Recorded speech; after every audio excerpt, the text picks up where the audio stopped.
قرآن کریم کی ایک آیت کو لے کر بات شروع کر رہا ہوں. سورہ 3 کی ایک آیت پڑھی ہے.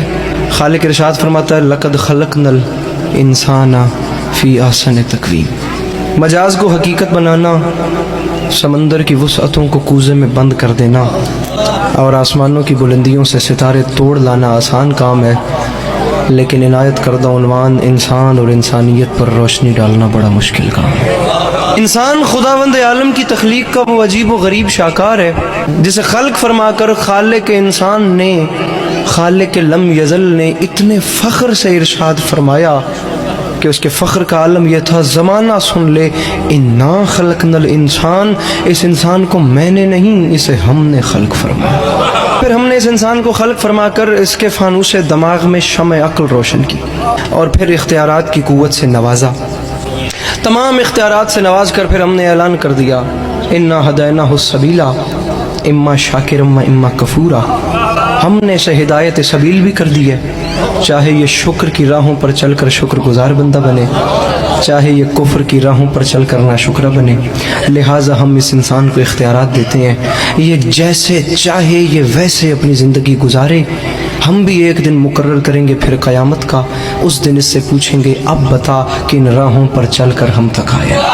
یہ حضرت انسان، یہ ماؤ تین کا مجموعہ، یہ آب و گل کا سنگم، یہ کچھ پانی اور کچھ مٹی کا پتلا، یہ زمین پہ جال بن کے بچھ گیا، یہ آسمانوں پہ کمندے ڈالنے لگا. زمین اس سے نہ بچی، پہاڑ اس سے نہ بچے، ہوا اس سے نہ بچی، فضا اس سے نہ بچی. سمندر کی ہیبت ناکی کو چیلنج کر کے اس نے اس کی موج سے موج ٹکرا دی. اس نے جو فلک پر اڑتے ہوئے طائروں کو زمین پہ بسمل کر کے پھینک دیا. اس نے حباب کے دل توڑ دیے. اس نے آب رواں کی چادر تباہ کر دی. اس نے کارے دریا میں چھپے ہوئے صدف کو لا کر سطح آب پہ بے آبرو کر دیا.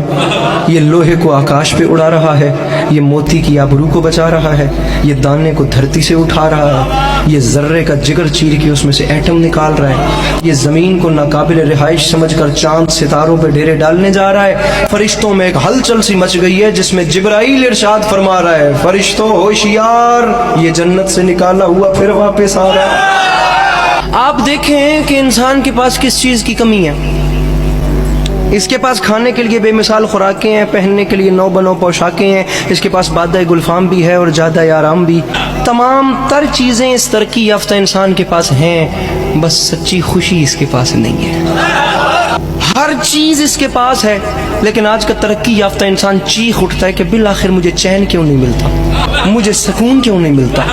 تم ٹھیک کہتے ہو تمہیں چین نہیں ملتا، تم ٹھیک کہتے ہو تمہیں سکون نہیں ملتا، تم ٹھیک کہتے ہو تمہیں اطمینان نہیں ملتا. وہ اس لیے کہ ہمیں ان دولت قدوں میں انسان نہیں ملتا، طریقت قدوں میں قرآن نہیں ملتا، مسجدوں میں دہشت گردی ہے، ذکر رحمان نہیں ملتا.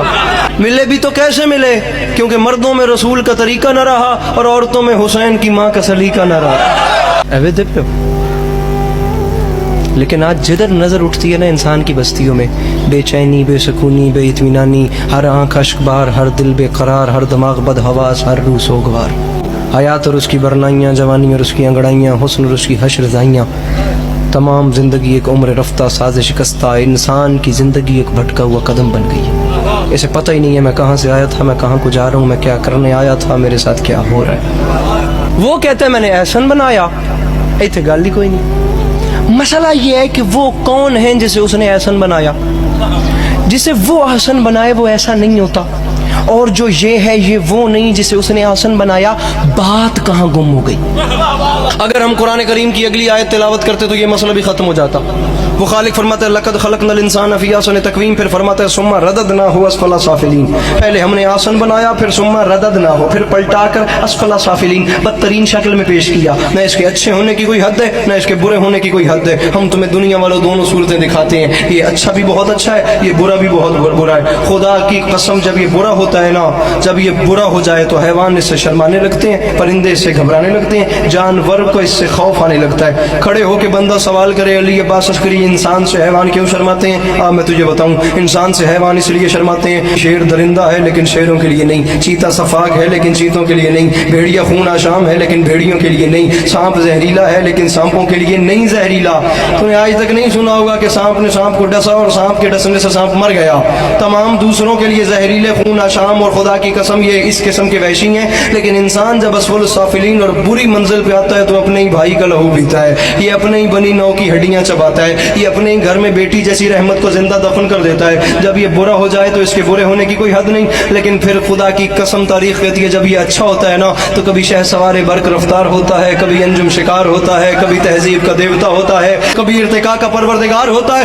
بلند ہوتے ہوتے اتنا بلند ہو جاتا ہے یہ حضرت انسان کہ وہاں سے آگے وہ منزل آ جاتی ہے اس انسان کی بلندی کی کہ جہاں سے آگے جبرائیل کے پر جلے وہاں سے آگے اس کی نالین جاتی ہے، جہاں سے آگے جبرائیل کے پر جلے وہاں سے آگے اس کی نالین جاتی ہے۔